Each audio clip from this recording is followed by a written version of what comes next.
Well, Saturday.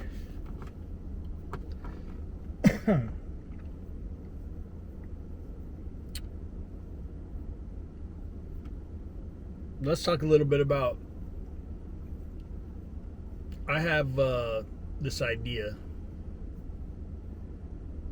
If you don't know me, my name's Alan Fortune. I'm a instructor, professor of psychology. My master's in psychology with an emphasis in sports psychology. But I am a AI enthusiast.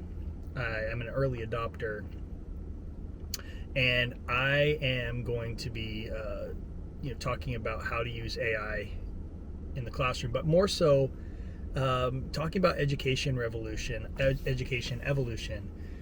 Our education system has been built and hasn't changed here in the United States for 100 years. I mean, we still, I guess it has changed. Don't get me wrong. At some point, we went from making sure students learn to making sure students can memorize. And we have them memorized because we are teaching to a test. We're teaching so that we can show proficiency, so that we can get funding from the government. And unfortunately, that has stifled creativity. We've removed courses that allow for learning and the creative process. Now, don't get me wrong. There are a lot of creative instructors who go out of their way to try to make courses fun and a positive learning environment where students can be creative and they can learn. But in most cases, teachers realize that their efforts are futile because they're doing so much extra work. Literally, we're doing so much extra work because it doesn't matter. It doesn't matter if you do all those things. If students are failing on a test, that's how you're being judged. And so it doesn't matter, unfortunately. And with this new generative AI that has come onto the scene since it's been about a year, where you don't need coding to be able to interact with AI. That now with custom GPTs from OpenAI, with Gemini from Google, AI is not only getting smarter, but it is allowing the general population to interact with it and get results from it. In education, what does that mean? It means that my 6th grader came home and said, I wonder if ChatGPT is whitelisted as a website so that I can have it help me write a paper. It wasn't. It was not. It was blocked. However, Canva, which is a used to be like a graphic design app, has integrated AI into not only its art generation, but also in the copy or text generation. And so my 6th grader, who's smart, said, well, I could just use that. And because he's not being told how to use it in his school, he used it similar to Google, asked it questions, got information from it, just like he would if he was searching on Google. But it came off in a way that he was able to take the information and then copy and paste it into a Word document. Now, as a parent, as a professor, I sat with him and I said, okay, that's good, but now let's go through the second step. You have this, you've basically Googled it, you've got information, you've put it in there. There's 2 other things that we need to do, especially. One is that you need to verify the information's correct? Did you know this information before you Googled it? Did you understand it? You knew where to look? Would you know what to look for? Obviously, when he was asking AI to generate a solution for him, he had to give it the language, or he had to ask it for something specific. So he was able to do that. He did have background. He did have some understanding. And so I asked him to verify it. So how did he verify it? He took his information and then he did Google it. He did go onto Google and search and found out, yes, the information is correct. This brings up another subject, is that I hear people all the time saying, and I'm reading that, AI hallucinates, AI creates bias information, AI does this, this and that. The reality is that if you're asking somebody down, just a person, a normal human being, and they give you an answer, you assume that they have that knowledge. What if they're lying? What if they're hallucinating? What if the information they're getting is from somebody who is biased? I mean, isn't that more likely than a computer who is searching 13 billion points of reference, or 136 million points of reference, that they would find something? Now, I'm not saying that they couldn't, that AI doesn't quote unquote hallucinate or make up some research article names. They do. But I'm just saying that humans are probably as fallible, and we take that for face value 99% of the time. 99% of the time, not 99, maybe not for you, maybe for some other people, but many people take it face value and they just spew it back to other people as if it's fact, when reality is they haven't checked those facts anyway. So I don't know. People using AI, I think, the likelihood is that it is probably going to be far more factual than you just talking to some guy off the street, or even a politician for that matter. Goodness gracious. The stuff that's being made up is crazy for a personal agenda. I mean, AI doesn't really have an agenda, I would say. They're just trying to answer the question the best way it can. And even when AI is saying that this is research and it's hallucinating that this research exists, ultimately, what it's saying is that this person who has written multiple other parts of research probably could write this research, or probably could do a study like this and named it and whatever else, and probably should be a study that we do. Although you probably shouldn't reference it in a book or in a paper, because it doesn't exist yet. But that's why you need to do verification. The other thing I told him, my son and his paper, is that he needs to edit it. Read it, edit it. Would you say something different? Could you paraphrase? Do you understand what you're reading?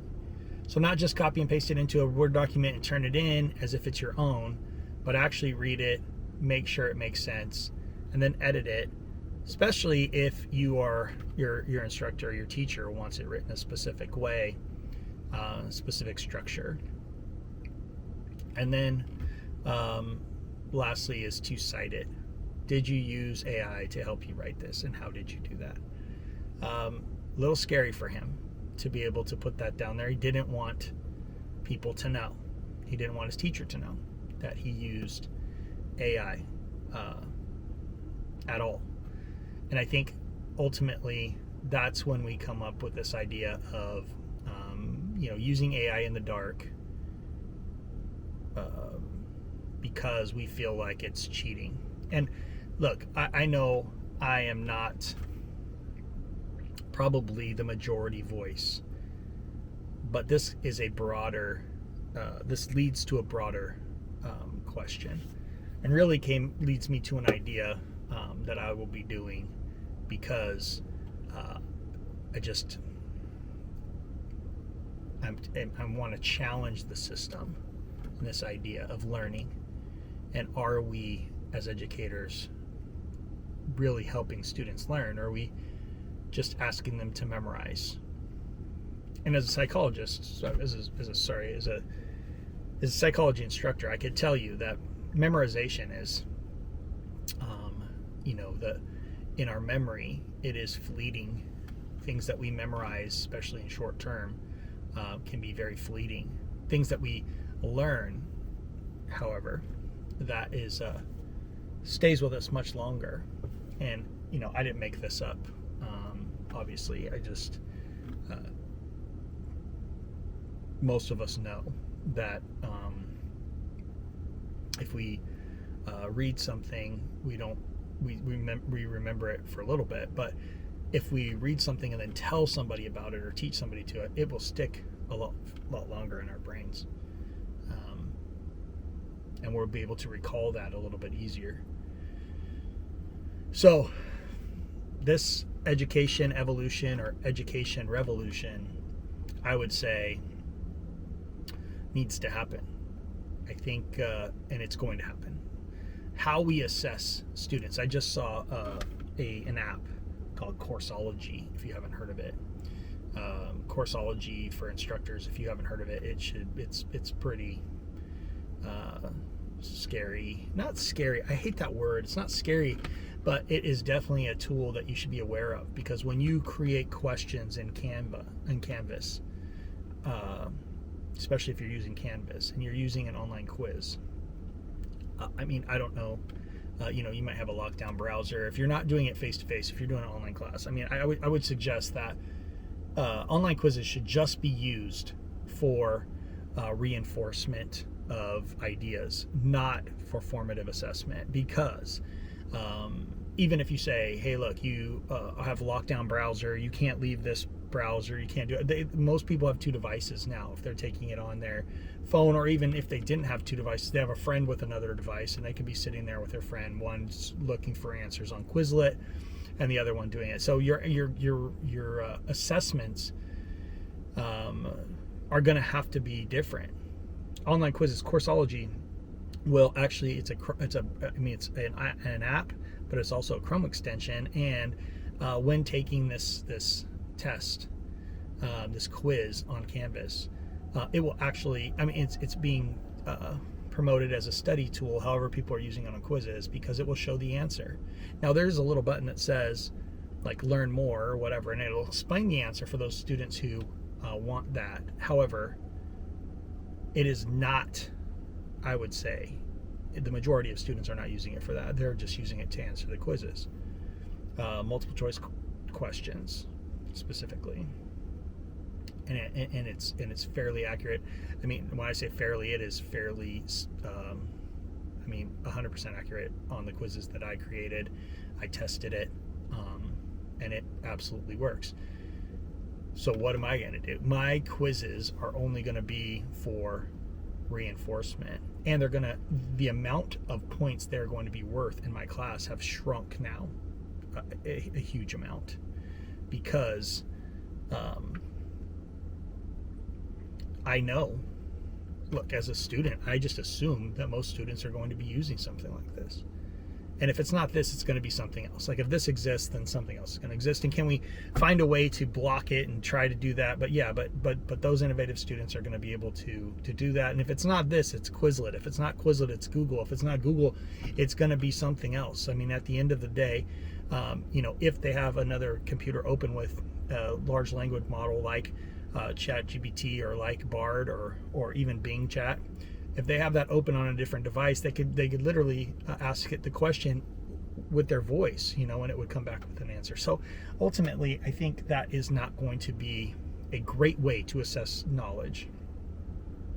However, it is a good way to assess their ability to find the answer, and that's resourceful, and it's definitely a skill to be able to have them do.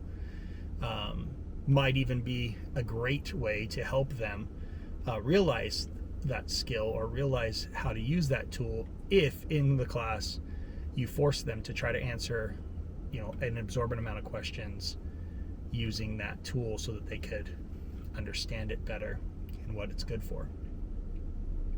So what do I do different?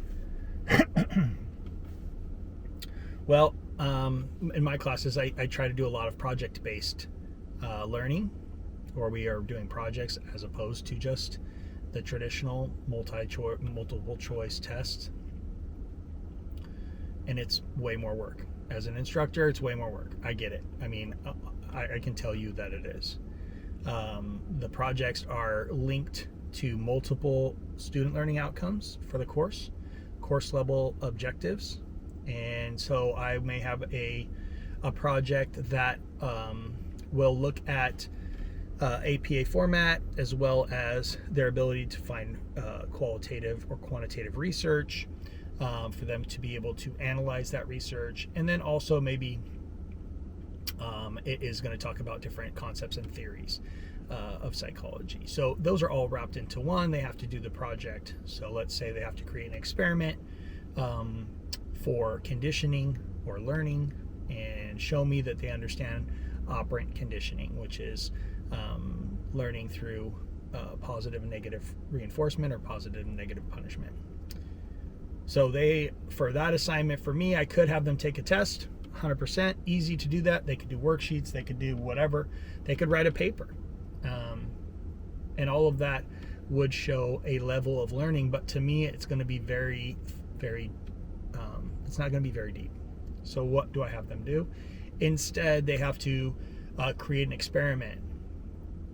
It's an experiment they're going to have to actually do. How do I know they're going to actually do it? Well, I have them record themselves doing it, video record themselves and submit that video.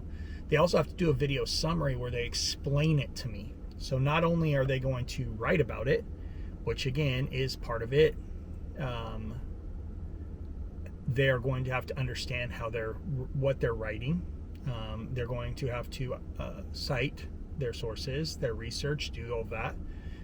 And you may be saying, well, what can't they use AI for that? Yeah, absolutely. In fact, in my classes, part of that class is going to be let's work on what kind of experiment are you going to want to do, and using AI to help them based on their interests. Create an experiment. So it's going to help them brainstorm, and from that brainstorm, we're going to use AI to be able to help develop a plan. And then from that plan, we're going to have them think through, well, what would I do next? And so that's going to ask, well, if I do this, when I do that. I mean, part of what they're turning in is their entire process of getting to that final paper, so that I can see how they've worked through it. What thoughts did they have? And those thoughts come out as prompts. And so I teach in my class how to write good prompts, because that shows a level of understanding, not just saying, write a paper for me. Even when that happens, we have rubrics involved. And so making sure that those papers fit the rubrics. I also would maybe say to them in a project,